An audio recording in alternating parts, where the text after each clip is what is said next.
The ship was old and tired, just like the man who flew it. Kang Tae-woo sat alone in the pilot seat of the Wanderer, watching the stars pass by through the dirty glass window. He was 29 years old, but some days he felt much older. The weight of his past mistakes pressed down on him like heavy stones. He had been flying salvage routes for 3 years now. It was simple work. Find broken ships. Take what was valuable. Sell it at the nearest station. It paid enough to keep him alive and keep the Wanderer running. That was all he needed. The disputed nebula stretched out before him, a beautiful cloud of purple and gold gases that hid many secrets. Ships disappeared here sometimes. Pirates liked to hunt in these waters. Smart pilots stayed away. Tae-woo was not always smart. His scanner made a sound that pulled him from his thoughts. Something was out there. Metal. Lots of it. The computer told him it was a debris field, but there was no record of any ship being destroyed in this area. That meant it was fresh. That meant it might have valuable cargo. He changed course and flew toward the signal. What he found made his blood run cold. The debris field was massive. Twisted metal floated in the darkness like the bones of some great beast. Tae-woo recognized the design immediately. These were Aleth ships. Royal convoy ships, judging by the golden markings on the hull pieces. Everyone in the galaxy knew the Aleth. They were the oldest empire, ruling over 40 star systems for thousands of years. Their technology was far beyond anything humans had created. Their ships were supposed to be impossible to destroy, yet here they were, broken, burned, dead. Tae-woo should have left. This was not his business. Getting involved with Aleth matters was dangerous for a simple human salvage pilot. But something made him stay. Something made him search. He flew the Wanderer slowly through the debris, scanning for survivors. There were bodies floating in the void. Aleth soldiers in their silver armor, servants in their simple robes, all of them frozen, all of them gone. Then his scanner found something. A life sign, just one. Weak but present, it came from a small escape pod wedged between two large hull pieces. The pod was damaged but still functioning. Someone inside was still alive. Tae-woo did not think. He simply acted. He positioned his ship carefully and extended the docking arm. It took him 20 minutes to pull the pod free without causing more damage. When he finally got it into his cargo hold, he ran down to see what he had found. The pod door was stuck. Tae-woo had to use a cutting torch to open it. When the metal fell away, he saw her for the first time. She was Aleth. That much was clear from her silver blue skin and the shape of her face. She was tall, even lying down, and her features were sharp and elegant in the way of her kind. Her eyes were closed and dark purple blood covered her robes. A piece of metal was stuck in her side. Tae-woo noticed the insignia on her clothing. It was the mark of the royal house. Not just a noble. Not just a high-ranking official. This was someone very important. But that did not matter right now. What mattered was that she was dying. He carried her to his small medical bay. The Wanderer was not equipped for serious injuries, and Tae-woo knew almost nothing about Aleth bodies. He only knew that red blood meant iron, and her purple blood meant something else. He knew that humans kept their hearts on the left, but he had no idea where the Aleth kept theirs. He did what he could. He removed the metal piece slowly and carefully. He cleaned the wound with water because he did not know if his medicine would poison her. He wrapped bandages around her body and hoped they would help. She burned with fever. Her breathing was weak and uneven. Several times during that first night, Tae-woo thought she would die. Each time, he refused to accept it. He stayed by her side, checking her temperature, changing her bandages, doing everything his limited knowledge allowed. The hours became days. 3 days passed, and still she hung between life and death. Tae-woo talked to her during those days. He did not know if she could hear him, but the silence was too heavy to bear. He told her about Earth, the planet where he was born. He told her about Korea, the country his family came from. He told her the old stories his grandmother used to tell him when he was small. Stories about tigers and rabbits, about kind woodcutters and grateful spirits. He told her about himself too. About his time in the Korean Space Corps. about the mission that went wrong, about the people he could not save and the guilt that followed him ever since. He had never spoken these things out loud before. Perhaps it was easier to confess to someone who could not judge him. On the 4th day, her fever broke. On the 5th day, her eyes opened. Tae-woo was sitting beside her bed when it happened. He had been reading an old book, something to pass the time. When he looked up, he found 2 violet eyes staring at him. They were bright and sharp, like purple stars, and they held a power that made him feel very small. She tried to speak, but her voice was too weak. He brought her water and helped her drink. When she finally found her words, they came in perfect human language. "Where am I?" "On my ship," Tae-woo said. "The Wanderer. I found you in the debris field. Your convoy was destroyed." Pain crossed her face. Not physical pain. Something deeper. "Guards. My servants. Are they?" "Gone," Tae-woo said quietly. "I searched. You were the only survivor." For a long moment, she said nothing. When she spoke again, her voice was steady, but he could hear the grief beneath it. "Do you know who I am?" "No," he admitted. "I saw the royal insignia, but I do not know Alith ranks." "I am Vera," she said. "Empress of the Alith Dominion." The words hit Tae-woo like a physical blow. The Empress. The ruler of 40 star systems. One of the most powerful beings in the entire galaxy. She was lying in his tiny medical bay, wrapped in cheap bandages. Saved by a human salvage pilot. "That changes things," he said. Because he did not know what else to say. "It changes nothing," Vera replied. "I was dying. You saved me. That is the simple truth." She asked him what happened to her convoy. He told her what he saw. The destroyed ships. The dead bodies. The complete lack of any enemy vessels. It looked like an ambush. A very well-planned ambush. "Someone wanted you dead," Tae-woo said. "Someone who knew your route and had enough firepower to destroy a royal convoy." "Yes," Vera said. Her voice was cold now. "And they believe they succeeded. They think I am dead." Tae-woo understood what she meant. Whoever attacked her was probably celebrating right now. They were making plans based on her death. They did not know that a random human had pulled her from the wreckage. "Then we should keep it that way," Tae-woo said, "until you are strong enough to prove them wrong." For the first time since waking, the Empress looked at him with something other than pain or suspicion. There was surprise in her eyes. Perhaps even a small amount of respect. "You would help me?" she asked. "You do not know me? You do not owe me anything.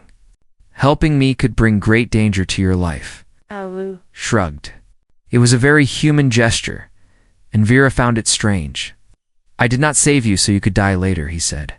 "That would make all my work pointless." It was not a brave answer or a noble answer. It was honest.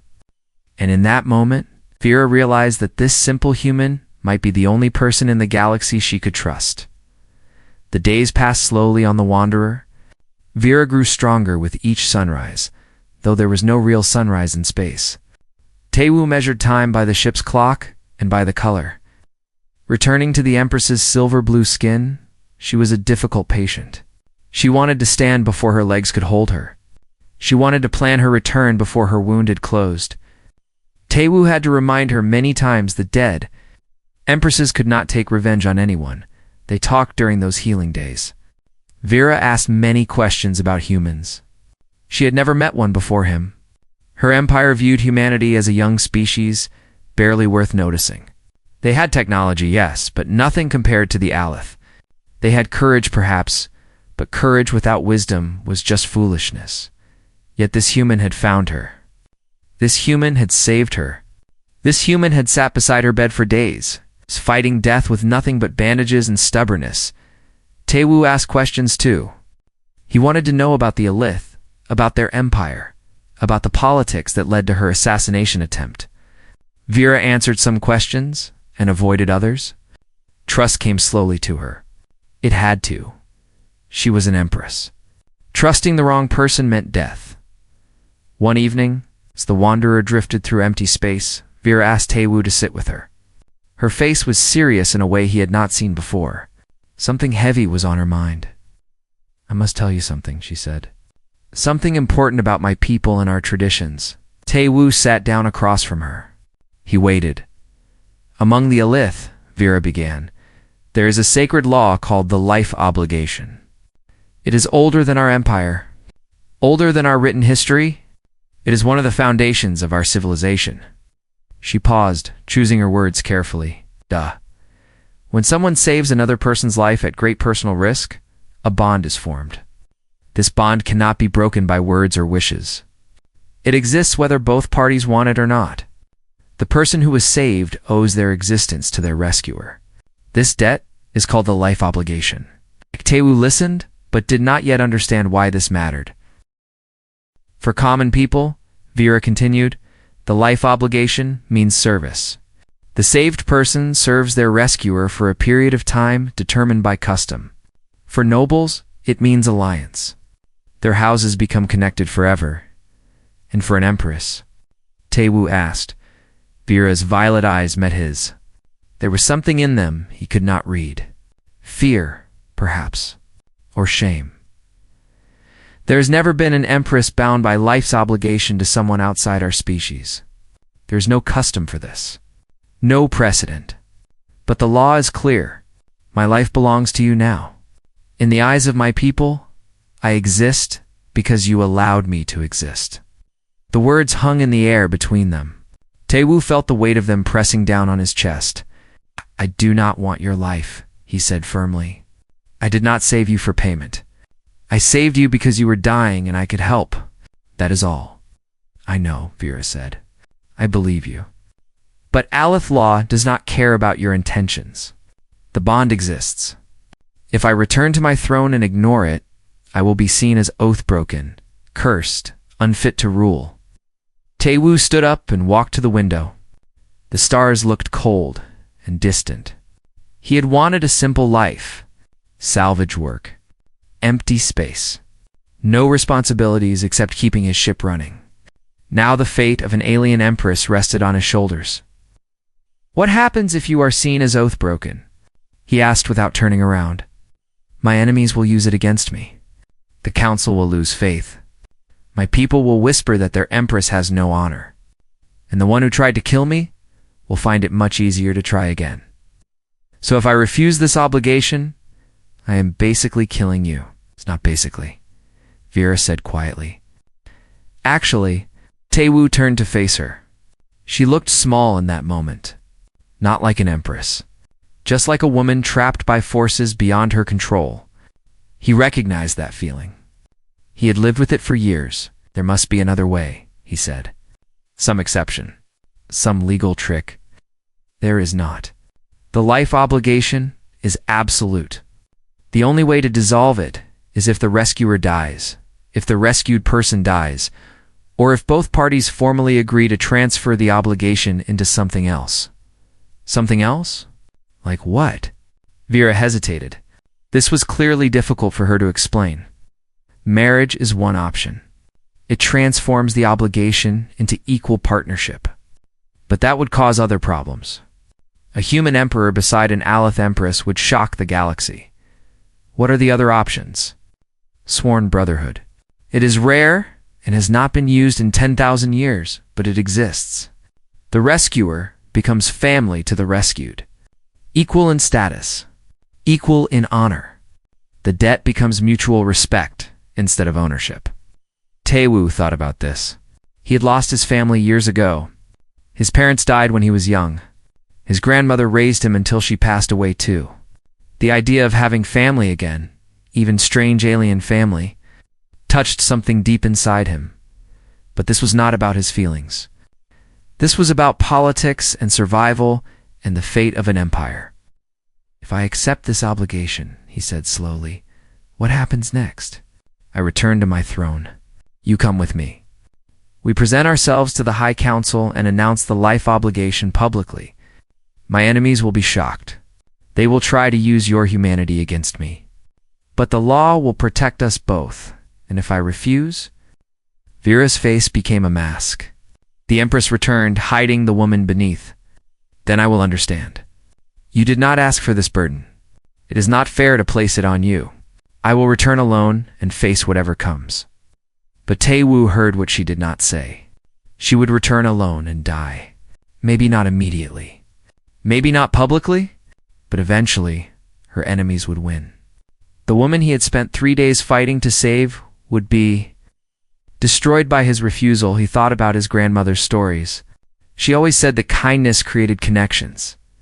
When you helped someone, you became part of their story forever. You could not take it back. You could not pretend it did not happen. He thought about the mission that went wrong, the people he could not save, the guilt that haunted him every night. Here was a chance to save someone fully. Not just her body, but her future. The decision was not really a decision at all. "I will not refuse," Tae-woo said. "But I will not own you either. I do not want a servant. I do not want a debt. If we must be bound by this tradition, then we will be bound as equals. We will figure out what this obligation means together." Vera stared at him for a long moment. In all her years as Empress, no one had ever spoken to her like this. People bowed to her. People obeyed her. People feared her. But no one treated her as simply another person facing a difficult problem. "You are a strange human," she said finally. "I am a simple human," he replied. "I do not know your politics. I do not know your customs. I only know that I saved your life because it was the right thing to do. And I will not let that choice destroy you." Something changed in Vera's eyes. The mask cracked slightly. Behind it, Tae-woo glimpsed something he had not expected to see in an alien Empress. Gratitude. "Then we travel to Ethris Prime," Vera said. "We face my council and my enemies. We show them that their Empress lives and that she is bound by the most sacred law in our civilization to a human who asked for nothing but gave everything. Will they accept me? They will have no choice. The life obligation cannot be denied. But acceptance and welcome are different things. You will face hatred. You will face danger. You will be tested in ways you cannot imagine." Tae-woo smiled. It was a tired smile, but real. "I have been hated before. I have faced danger before. I have been tested and failed. Maybe this time I will not fail." Vera nodded slowly. This human continued to surprise her. He had no power, no influence, no understanding of what he was walking into.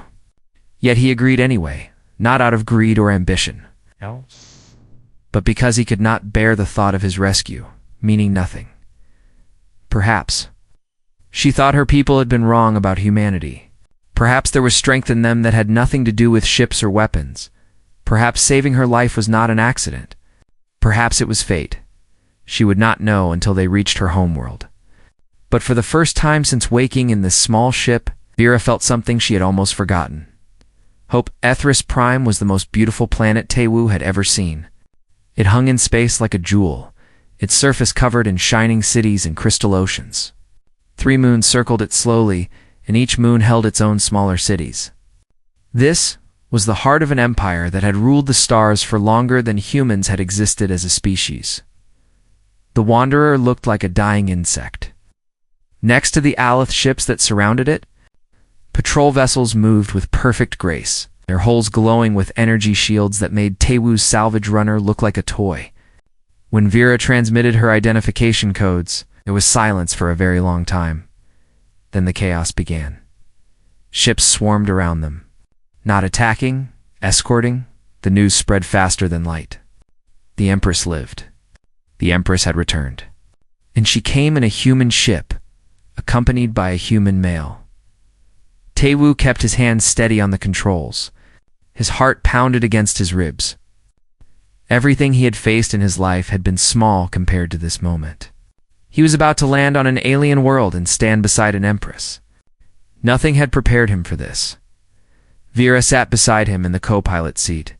She had cleaned herself up as best she could. Her wound was mostly healed now. She wore simple clothes borrowed from his emergency supplies. She looked nothing like an Empress. Yet when she spoke into the communication system, her voice carried absolute authority. "This is Vera, Empress of the Aleth Dominion. I have returned from death. Prepare my throne room. Summon the High Council. I have much to say. They landed in the Imperial Palace. The structure was massive beyond anything Tae-woo could have imagined. Towers reached toward the sky like fingers. Gardens spread out in all directions, filled with plants that glowed with inner light. Everything was beautiful and cold and frightening. Aleth's soldiers waited at the landing pad. They stared at Tae-woo with expressions he could not read. Some looked curious. Others looked disgusted. A few looked angry, as if his presence here was an insult to everything they believed. A woman stepped forward from the crowd. She was tall, even by Aleth's standards, and her silver robes marked her as someone important. Her violet eyes swept over Tae-woo like he was dirt on the floor. "Your Majesty," she said, bowing to Vera, "we are beyond grateful for your return. But we must discuss the situation before you address the council. This human cannot simply walk into the throne room." "This human saved my life," Vera replied. Her voice was ice. "His name is Kung Tae-woo. He found me in the wreckage of my convoy. He spent 3 days keeping me alive with nothing but basic supplies and determination. He is bound to me by the life obligation." The woman's face went pale. Around them, soldiers shifted uncomfortably. "Oh, the life obligation." "Your Majesty, that is impossible. He is human. The sacred law was never meant to include other species." "The law does not specify species," Vera said. "I studied the ancient texts myself during our journey here. The life obligation applies to any being who saves another at great personal risk. There are no exceptions." The woman, who Tae-woo later learned was High Counselor Myra, looked like she had swallowed something bitter. "There will be consequences," she warned. "The council will not accept this easily. Your enemies will use it against you." "Let them try," Vera said. "I am still Empress. The law is still law. Anyone who challenges the life obligation challenges the foundation of our civilization." She walked past the counselor without another word. Tae-woo followed, feeling the weight of 1,000 stares on his back. The throne room was a cathedral of light and crystal. Pillars rose so high that their tops disappeared into shadow. The floor was polished until it reflected like water. At the far end, a throne carved from a single piece of purple crystal waited for its owner. The High Council was already assembled. 12 Aleths sat in curved seats facing the throne. They represented the greatest families, the most powerful forces in the empire. They looked at Tae-woo like he was a disease. Among them sat a male Aleth whose beauty was almost painful to look at. His features were perfect. His robes were the finest Tae-woo had ever seen, but his eyes held something dark, something hungry. This was Prince Korath. Tae-woo knew it without being told. This was the enemy. Vera walked to her throne and sat down. She did not ask permission. She did not explain herself. She simply took her rightful place and looked down at her council like they were children who had misbehaved. "You thought I was dead," she said. "Some of you hoped I was dead. You were wrong." Nobody spoke. The silence was thick enough to choke on. My convoy was attacked in the disputed nebula. Every ship was destroyed. Every guard was killed. I would have died too, but this human found me. She gestured toward Tae-woo. He'd pulled me from the wreckage. He'd healed my wounds. Kept me alive when any rational person would have left me to die. "Your Majesty." Korath spoke, his voice smooth as silk. "We are all grateful for your survival. But surely this human acted for reward. Surely he expected payment for his services." "He refused payment," Vera said. "He refused reward. He did not even know who I was until after he had already saved my life. He acted out of pure kindness, with no thought of gain." "Impossible," another counselor muttered. "Humans are savages. They do nothing without expecting something in return." "Then you understand them poorly," Vera replied. "This human showed me more honor than some of my own people have shown. And because of his actions, the life obligation binds us." The words fell like bombs. Counselors gasped. Some stood from their seats. Korath's perfect face twisted for just a moment before smoothing back into its mask. "The life obligation is sacred," Vera continued. "It has been the law of our people since before we traveled the stars. I will not break it. I will not ignore it. I will not pretend it does not exist." She rose from her throne and walked down to stand beside Tae-woo. The gesture was deliberate. She was showing the council that she stood with him, not above him. "I named this man Kirathon," she announced. "The one who held back death.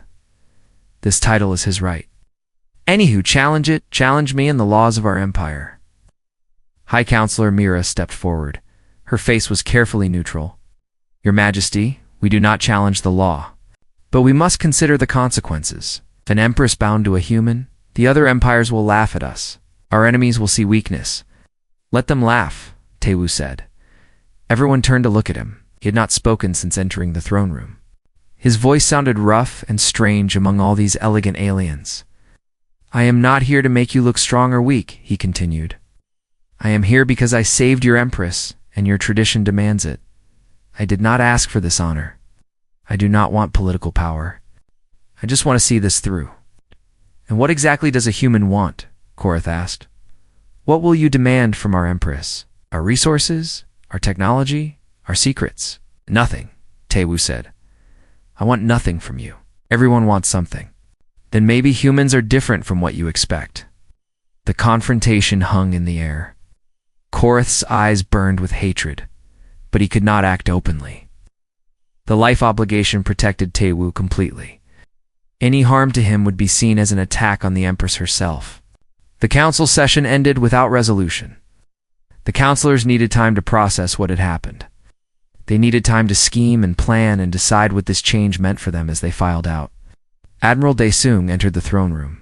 Tae-woo had not known he was here. His former commanding officer looked older than he remembered, and his face showed complete shock. "Tae-woo," he said, "what have you gotten yourself into?" "I saved someone who needed saving, Admiral, just like you taught me." Daesung shook his head slowly. "I taught you to follow orders. I taught you to think before acting. I never taught you to attach yourself to an alien empress. You just punished me when I tried to save people instead of following bad orders. Maybe this time it will work out better." The old pain was there between them. The mission that went wrong. The accusations. The dishonor. Had been the one to end Tae-woo's military career. But now they stood in the throne room of the Elith Dominion, and everything was different. "Humanity's diplomatic fleet is here," Daesung said. "We came to negotiate trade agreements. Instead, we find you standing next to the Empress as her sworn protector. The implications are enormous." "I know," Tae-woo said. "I did not plan this." "You never plan anything. That is your problem." But there was something else in the Admiral's voice. Something that might have been respect. You changed everything in one accident, Tae-woo. I hope you are ready for what comes next." Tae-woo looked at Vera, who was speaking quietly with Mira. He looked at Korath, who was watching from the shadows with murder in his eyes. He looked at the crystal throne and the impossible beauty of this alien world. He was not ready. He would never be ready. But he was here, and he would not run. The Festival of Stars was the holiest celebration in the Alith calendar. Once every 50 years, the 3 moons of Ethris Prime aligned perfectly. Creating a bridge of light across the night sky, the entire empire stopped to watch. Oh. Ships came from all 40 systems. Billions of eyes looked upward. Tae-woo stood on a balcony of the Imperial Palace, watching the preparations below. The gardens were filled with lights. Music floated through the air like perfume. Alith from every class mingled together, their silver-blue skin glowing softly in the darkness. It should have been beautiful. It was beautiful. But Tae-woo could not enjoy it. Something felt wrong. 3 weeks had passed since he arrived on Ethris's Prime. 3 weeks of learning their customs. 3 weeks of enduring stares and whispers and open hatred. 3 weeks of watching Korath smile his perfect smile while his eyes promised death. The prince had not acted yet. He was too clever for that. He waited and watched and planned, just like Tae-woo watched and waited and worried. A soft sound made him turn. Vera stepped onto the balcony, wearing robes of deep purple that matched her eyes. She looked like a goddess from an old story. Tae-woo felt his breath catch for a moment before he forced himself to look away. "You are not celebrating," she said. "I am thinking."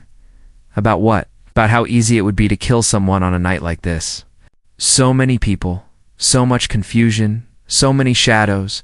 Vera moved to stand beside him. Her shoulder almost touched his. You expect an attack? I would attack tonight if I were your enemy. Everyone will be watching the sky. No one will be watching the palace. My guards are everywhere. Your guards were everywhere on your convoy too. Vera went silent. She knew he was right. Attack on her convoy had proven that her enemies could reach her anywhere. Korath had allies inside the palace, inside her own guard.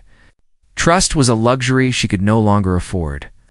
Then we should stay together tonight, she said. If they come for one of us, they will have to face both. Taewoo nodded. It was the smart choice. He had been a soldier once. He knew how to fight. If assassins came, he could at least slow them down. The festival began as the moons rose. The bridge of light formed slowly, connecting the three circles in the sky. The crowd below gasped and cheered. Fireworks exploded in colors that human eyes could barely process. Taewoo watched the celebration from a gallery inside the palace. Vera sat beside him, surrounded by counselors and nobles who wanted her attention. Everyone pretended to ignore the human in their midst, but he felt their eyes on him constantly. Admiral Desong approached and sat down nearby. Beautiful night, the old soldier said. Dangerous night, Taewoo replied. You feel it too? I feel something. Do your people have weapons? Security forces only? You're diplomats here, not soldiers. But they are trained. Good. Tell them to be ready. Daesung studied his former subordinate for a long moment. You have changed, Taewoo. The boy I knew would have run from all this. The man before me looks like he is preparing for war. I ran once. It did not help. This time I stay. The admiral nodded slowly and moved away to speak with his security team. The first explosion came at midnight. A section of the palace wall burst inward. Throwing stone and metal across the gallery, nobles screamed. Guards rushed toward the breach. In the chaos, Taewoo saw them, figures in black moving through the smoke. Assassins. They did not attack the gallery. They moved past it, heading deeper into the palace. Heading toward the private quarters. They are not coming for the crowd, Taewoo realized. They're creating a distraction. He grabbed Vera's arm. We need to move now. But it was too late. More assassins appeared from the other direction, cutting off their escape. They had planned this perfectly. Trap the Empress in the gallery. Kill her, while her guards dealt with the breach. Except they had not planned for Taewoo. He moved without thinking. Years of military training took over. He grabbed a fallen guard's weapon and fired at the nearest assassin. The energy bolt hit true. The attacker fell. The other assassins turned toward him. They had not expected resistance. They had expected nobles who would cower and scream. Instead, they found a human with cold eyes and steady hands. "Send the Empress out," Taewoo shouted to the nearest guards. "I will hold them here." "You cannot fight them alone," Vera said. "I can slow them down." "Go." She did not want to leave him. He could see it in her eyes. But she was the Empress. Her life was more important than his. She knew it. He knew it. She let the guards pull her away. Taewoo turned to face the assassins. There were 6 of them. He had 1 weapon and no armor. The odds were not good. He fought anyway. The next minutes were a blur of movement and pain. He shot 2 more assassins before they reached him. Then they were too close for ranged weapons. And it became a brutal hand-to-hand battle. The elite were taller and stronger than humans. But Taewoo was faster and more desperate. He used every dirty trick he knew. He fought without honor because honor meant nothing when survival was at stake. He killed another assassin with a blade he took from a fallen enemy. Then a 4th.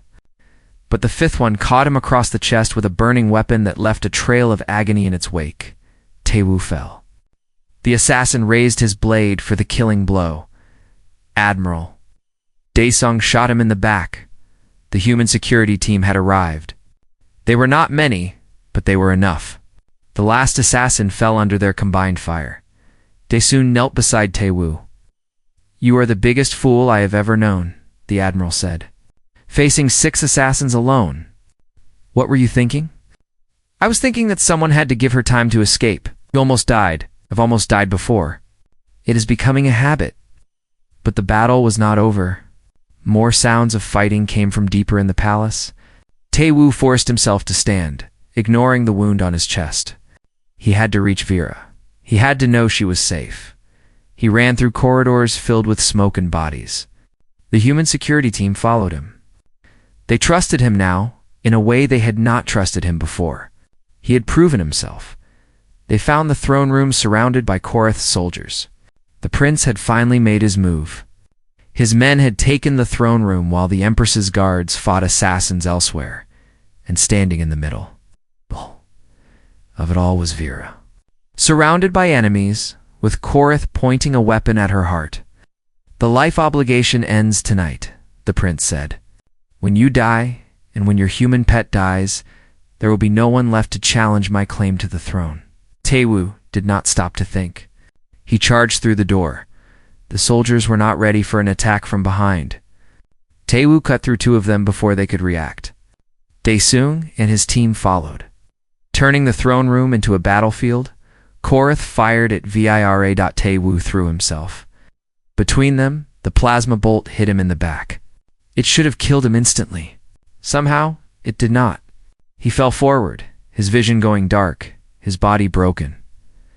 But Vera was alive. The shot meant for her had found him instead.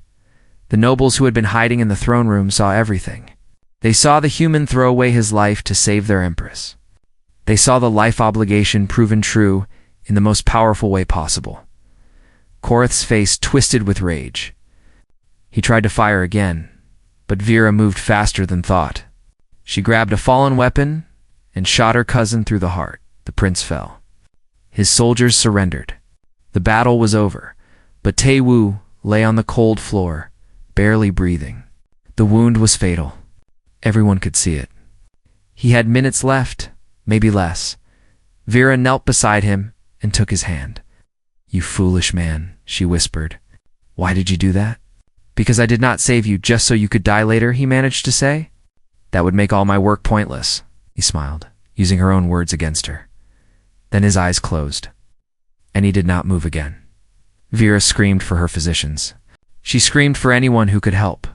She held his hand as they carried him away, as they rushed him to the medical chambers, as they fought to keep his heart beating. The galaxy's oldest empire had the best medicine in existence, but even the best medicine had limits. For 11 days, the Empress did not leave the medical wing. She refused food. She refused sleep.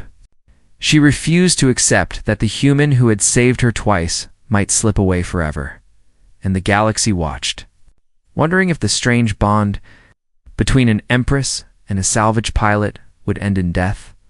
The medical wing of the Imperial Palace was a place of silence and soft lights. Machines hummed quietly. Physicians moved like ghosts, speaking in whispers. And at the center of it all, a human lay suspended between life and death. Tae-woo's body had been destroyed. The plasma bolt had torn through muscle and bone. It had burned organs that human medicine could not have identified, let alone repaired. By all reasonable measures, he should have died on the throne room floor. But the Aleth did not believe in reasonable measures. Their physicians worked day and night. They rebuilt what was broken.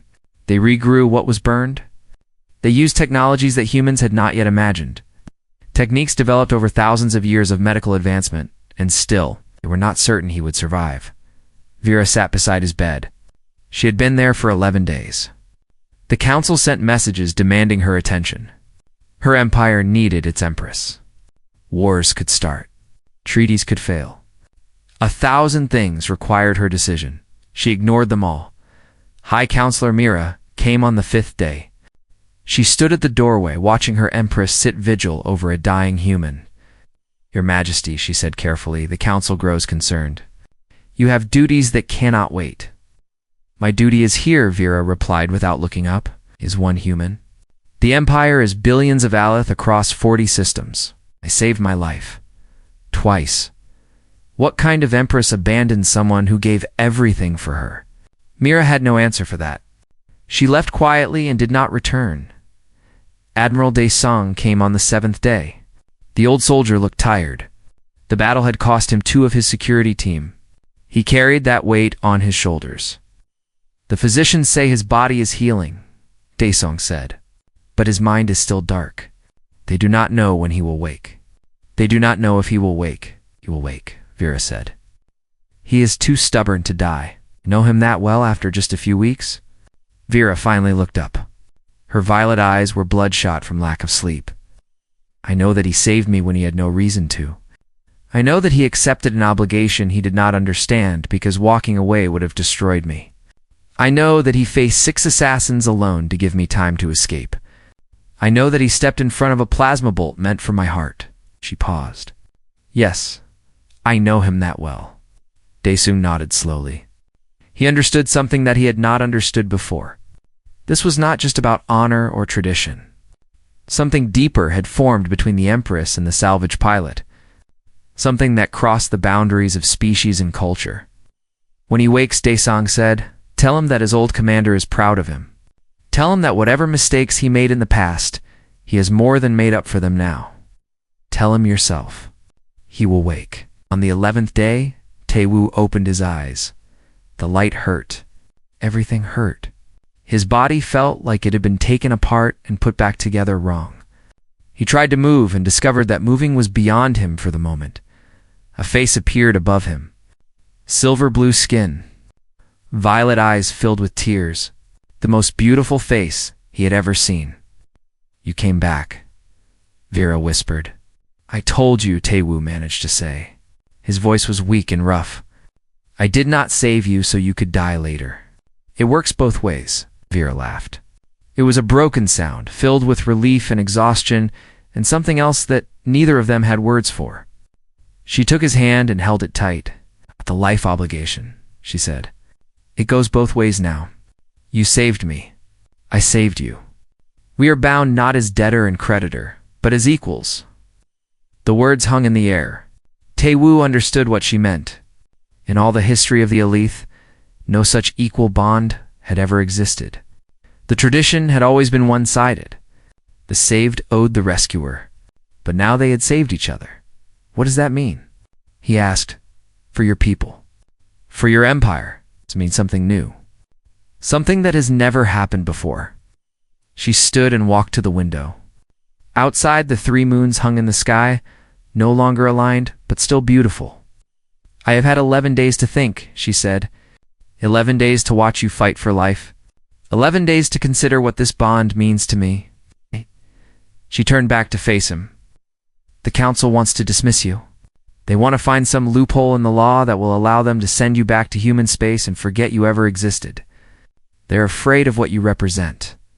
What do I represent? Change. The possibility that we are not as superior as we believe. The idea that a simple human could stand as equal to an Aleth Empress. She smiled slightly. They hate that idea, and you. I do not hate it. She returned to his bedside. I have been Empress for 40 years. Taewoo. In all that time, everyone has wanted something from me. Power, favor, influence. You are the first person who wanted nothing. You are the first person who helped me simply because I needed help. Taewoo thought about the old stories his grandmother used to tell. Stories about kindness and connection. Stories about how one good deed could change everything. So what happens now? He asked. Now you recover. And when you are strong enough, we address the council together. There is a title that has not been granted in 10,000 years. It is called Kirvasan, Brother to the Throne. It was created for situations like ours, when someone outside the royal line proves themselves worthy of standing beside the ruler. Brother Taewoo repeated. It is the closest word in your language. The true meaning is deeper. Family, partner, equal in all things except blood. She paused. It is not marriage, but it is not far from it. Your people will never accept a human as brother to the throne. They do not have a choice. The law is clear. The life obligation has been fulfilled twice, once in each direction. You are bound to me as surely as I am bound to you. The only way to honor that bond is to make you my equal in the eyes of the Empire. She took his hand again. But But I am asking you, Taewoo. Not ordering. Not demanding, asking, will you stay? The question was simple. The answer was not. He could refuse. He could go back to the Wanderer and fly salvage routes until he died. He could return to his small life and his small purpose. He could forget the Empress and the Empire and everything that had happened, or he could stay. He could become something new. He could stand beside an alien ruler and face whatever challenges came. He could change the relationship between humans and Aleth forever. His grandmother had always said that. Fate put people where they needed to be. Maybe she was right. Maybe finding Vera in the debris field was not an accident. Maybe everything had led to this moment. Yes, Taewoo said. I will stay. 3 days later, he stood before the High Council. His body was still weak, but he refused to sit. He would face these alien judges on his feet. Vera announced the title, Kirvasan, brother to the throne. The council argued and protested and demanded exceptions. But the law was the law. The life obligation was sacred. They could not break it without breaking the foundation of their civilization. In the end, accepted what they could not change. Admiral Daesong returned to Earth with a new treaty. Humanity had gone from tolerated newcomers to respected allies. The foundation was not politics or trade. It was a single act of compassion in the void, multiplied into something neither species could have. Imagine Taewoo remained on Ethris's prime. Some said he stayed out of duty. Some said he stayed for Vera. Some said they saw the way the Empress looked at her human brother, and that look held more than political alliance.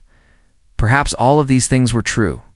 When asked about the life obligation, Taewoo would only smile.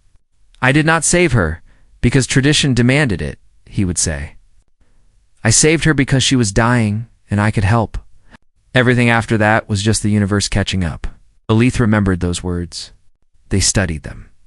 They discussed them in their councils and temples. They tried to understand what kind of species would act first and ask questions later. Would extend help without calculating cost. Would believe that mercy was its own reward. Eventually, they reached a conclusion that surprised even themselves, perhaps.